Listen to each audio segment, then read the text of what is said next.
Good evening, ladies and gentlemen. Welcome to the Victoria Memorial Hall to this very special event this evening, which is a talk by Atreyee Gupta on Interwar Abanindranath. This is a very interesting thing because we got all kinds of queries as to what exactly this meant. And there was one telephone call I received today where somebody actually did ask me, I said, Grihojuddhe hoyto, kintu Vishwajuddhe not. So many people are curious as to what the content of this talk is going to be. There was a blurb which went with the invitation card, which somewhat clarified what was going to be talked about.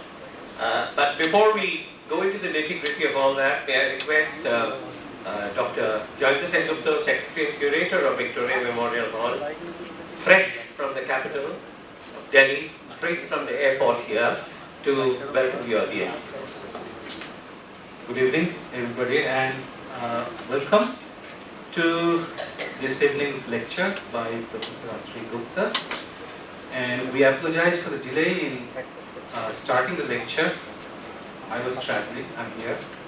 So very strategically we served the tea at the very beginning, so that food for thought is the only takeaway that remains at the end of the talk. It's a great pleasure and privilege to have Professor Atreyee Gupta to deliver this very interesting talk on a sketchbook called Khuddur Jatra. She teaches global modern art at the History of Art department in the University of California at Berkeley, and he is one of the rising luminaries in the field of the history of South Asian art. We have a full house. We have also Sri Devdatta Gupta, who has also worked on Khuddur Jatra, and whom we have here before to curate our exhibition on Lalit Mohan Sen. And it's a privilege and honor, as always, to have Professor Tapati Guha-Thakurta to chair this session.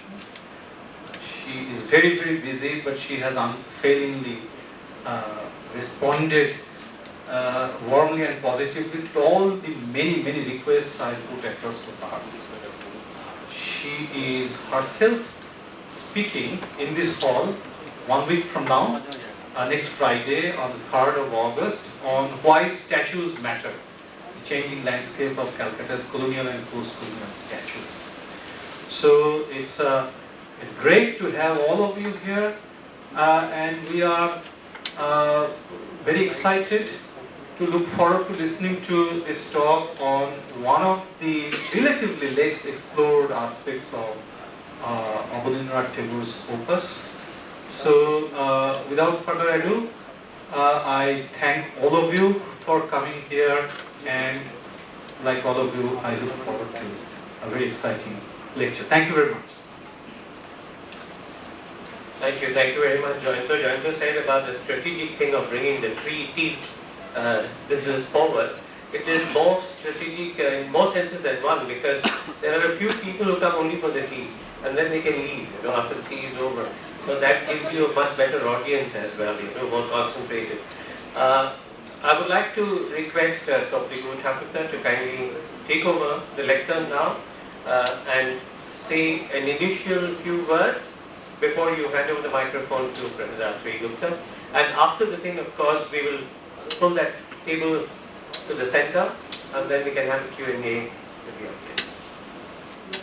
I mean, Atreyee has already been briefly introduced by Jonathan, but I'd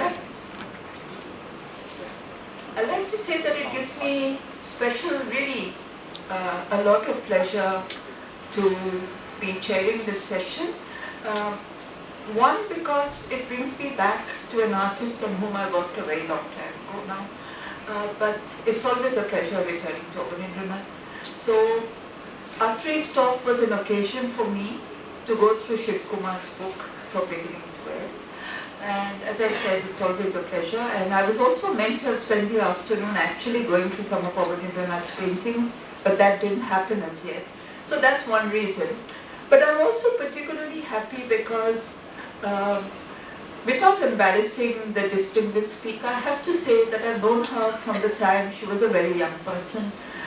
She was undergraduate at MS University, Baroda, which was then one of the best places for studying art history. Unfortunately, no longer so. But Atreyee, I have to say that, but Atreyee is one of the best products then that Baroda produced. I really got to know her more through Sugato, who's her lesser half, I would say, but I'm sure you're okay with that. But who kind of is, so they were a lovely kind of young couple who I was very happy to mentor. Sugato was directly our student at the center. He did art history, then he came to us, and then he went on to doing a PhD, and Atreyee also went. I've written many references for them, and finally came to a point when I said, you'll have to finish, so I will not write any more references. So I'm really glad that they did finish, and they're both very, very well located. I had the pleasure of visiting them both when they were still graduate students at Minnesota, and I remember wonderful conversations I had with them. So one of the pleasures of this evening is really catching up with two young people whom I've really seen develop from being students into becoming important young scholars in their own right. They all hold very important positions now. So Atreyee finished her PhD. She worked on mid-20th century modern Indian art, focusing, correct me Atreyee if I'm wrong, but I think Atreyee, you focused on the Delhi Shilpi Chakra? Maybe not, okay. Well, she worked on mid-20th century art in northern India, and I'm hoping that work in some form or the other will be published soon. She finished her PhD from the University of Minnesota. She worked under Frederick Asher. Since then, Atreyee's held different positions. She's currently Assistant Professor of Global Modern Art in the History of Art Department at University of California, Berkeley, where Sugato Rai has been teaching for some years now. Before that, she was Curator of South and Southeast Asian Art at the Minneapolis Institute of Art. Her current research projects include a monograph of the artistic resonances of the non-aligned movement and a book she's co-editing with Okui and Rizal called Post-War, a Global Art History, 1945 to 65.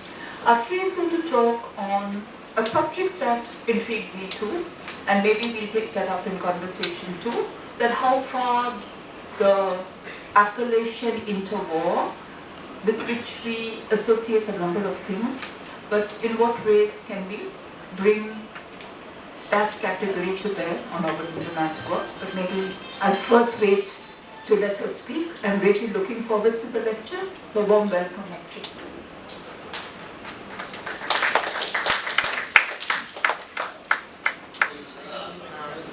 For the very kind introduction. I still, Tapati, insist that I call her Tapati, but I can't get myself to. So thank you, Tapati ma'am, for a very kind introduction. And my sincere thanks to Dr. Gupta for inviting me to speak here today. It's really a great pleasure to be here.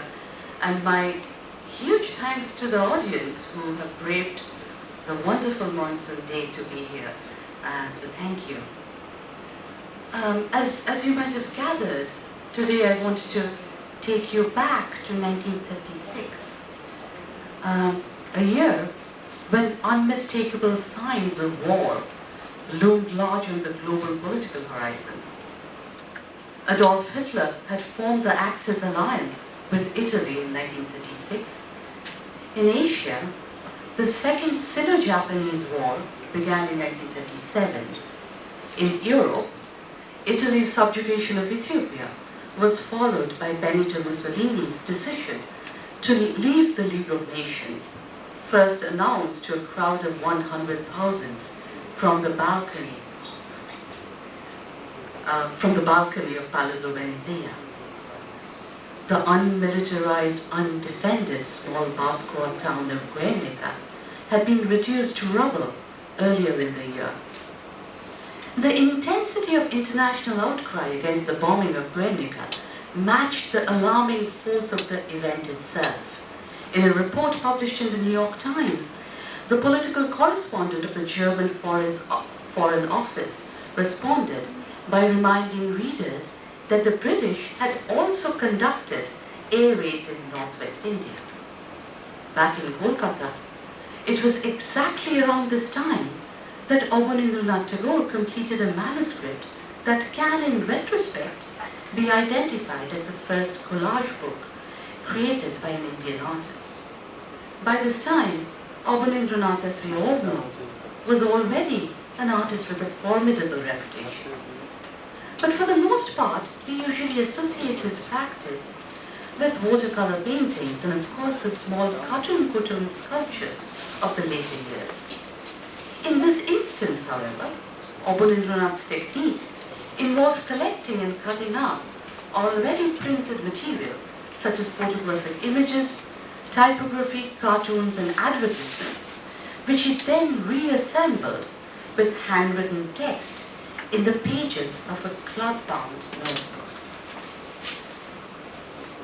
As such, the manuscript begins innocuously.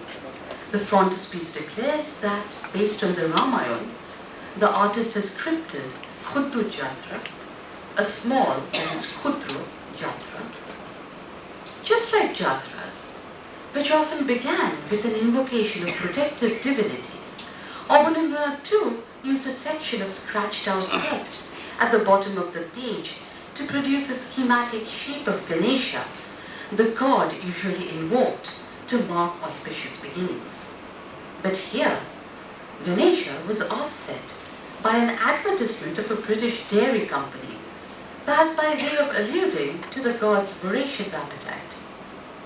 Divided into sections, the accompanying handwritten text broadly follows the Ramayana. Ram is exiled from the kingdom of Ayodhya due to the scheming of his stepmother. His brother and his wife Sita join him in the forest. Subsequently, Sita is abducted by Ravan and held captive in Lanka. But Sita has the foresight to leave behind a trail of jewelry to mark the way. In Abanindranath's collage, excerpts from a jeweller's catalogue overlaid with a British coin serve as a trace of this trail.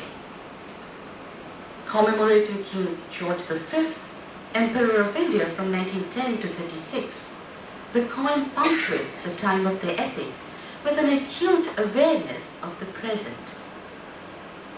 The epic's righteous King Ram takes on the appearance of a bald fisherman with a protruding belly and incongruous attire. But the otherwise comic figure holds in his hands gigantic grenades in place of fishing hooks. As we know, in the epic, Ravan is killed following a prolonged battle and Sita rescued by Ram and his army of monkeys. In turn, Ram's return to Ayodhya as the rightful monarch ushers in the age of just kingship. In the epic's moral horizon, the struggle between Ram and Ravan then stands in for the triumph of good over evil. But unlike the epic's heroic Ram, who had prodigiously built a bridge of stones to cross the ocean to reach Ravan's capital, where Sita was held captive, Ram's entourage in the artist's Interwar collage remains dependent on Lotus Cement, a company owned by an Indian industrialist who had made his fortune in the Bombay Stock Exchange and had entered the cement manufacturing industry after the British sanctioned substantive economic incentive for heavy industries in preparation for the Second World War. Such interjections served to squarely situate Abanindranath's project within a tumultuous interwar present. The resultant dissolution of the epic's cosmic macrocosm, however, is sporadic. For the artist makes free use of the epic's imaginative hyperbole in his handwritten text in order to depart from verisimilitude. A summary translation of the text goes something like this. Khudiram, Kenaram and Bacharam wonder at the extraordinary skills imbibed by Nala and Neela from the sage Jhanu, enabling them to wedge tree and stone together with not a seam in view. Then, sharply contrasting the epic's fantastic... Am I going in the wrong direction?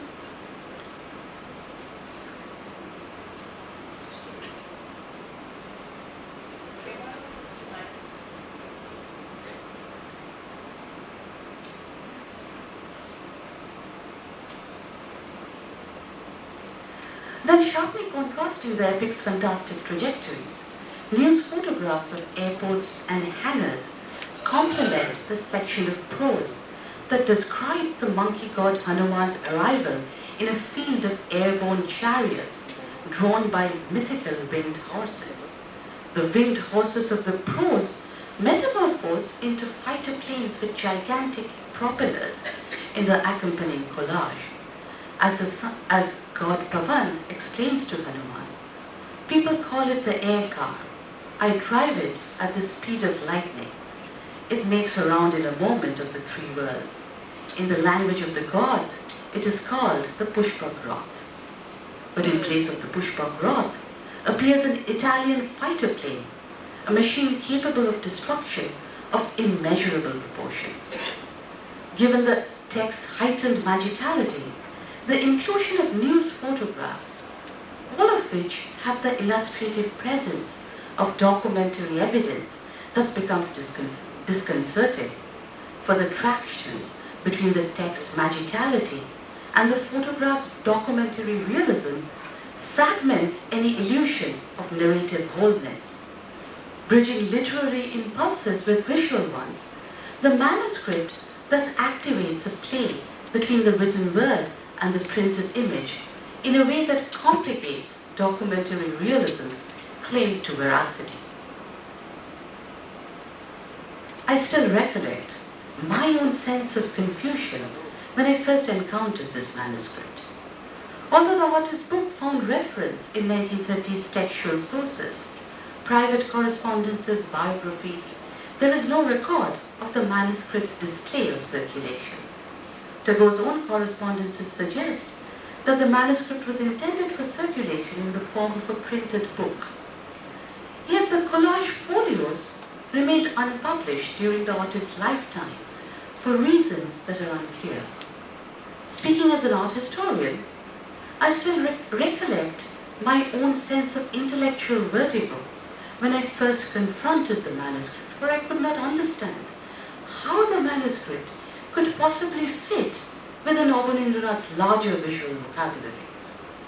Abanindranath, we know, had developed a particular visual form and a cluster of aesthetic ideas articulated in dialogue with the nationalist movement and with the broader discourses of Pan-Asianism articulated by Japanese intellectuals such as Okakura, as Professor Guha-Thakurta has discussed in his seminal work on the history of art and ideas in colonial Bengal. Of his early paintings, Bharat Mata is perhaps best known. The neo-traditionalism of Abanindranath's early paintings certainly resonated widely. They resonated not just with nationalist ideologues in India, but also with a broader turn in early 20th century British Orientalist scholarship that read the anti-illusionistic characteristics of Indian art as an expression derived from Indic spirituality. This was a characterization that the artist himself had repeatedly underscored in his early essays on aesthetics. Why then did he now wish to turn on its head the artistic concepts and positions that had undeniably occupied such a central place in his practice in the 1910s and the 20s? Why collage, a technique that had no artistic precedence in the South Asian context? Why in the mid-1930s? As I struggled to fold back the collage's far-reaching vectors, the epic struggle between good and evil in the Ramayana, Stalin's army in Moscow's Red Square, Japan's militaristic Prime Minister, Fumimaro Kono, Paris, Germany, Ethiopia, Spain. Into the history and historiography of 20th century art, many questions came to the fore. Only one thing was certain. A celebration of the vapid annihilation of life is not the artist's intention. On a folio, Abanindranath pastes a line of marching soldiers under the printed caption, "Road to Glory." The caption, of course, refers to the 1936 20th century Fox film, Road to Glory, which had been reviewed in Indian film magazines, known for extensive reportage on the international film industry. Even though Road to Glory had not been screened in India, the Howard Hawks film had nevertheless gained significant critical acclaim for its unromanticized depiction of trench combat in France during the Second World War. In Abanindranath's collage, the fight between Ravan and Ram then becomes a foil for the artist's engagement with the global power crisis that threatened to galvanize the world once again. As its symptom, the artist introduces a cartoon depicting two soldiers, one headed towards Abyssinia and the other towards Spain. The artist's allusion, of course, is to Italy's invasion of Ethiopia and the Spanish Civil War. Abanindranath's source image, a newspaper cartoon by the Australian political illustrator William Dyson, had taken as its theme the complex racial dynamics of the Francisco Franco-Benito Mussolini alliance. Armed with miniature fighter planes, the gas-masked Italian soldier in Dyson's cartoon thus states, "I am spreading civilization in Africa. To this, the black African soldier, possibly recruited from the Spanish colonies in Morocco to serve in Franco's Army of Africa, and transported to mainland Spain by planes supplied by Nazi Germany, returns, that's all right, I'm spreading civilization in Europe." The inherent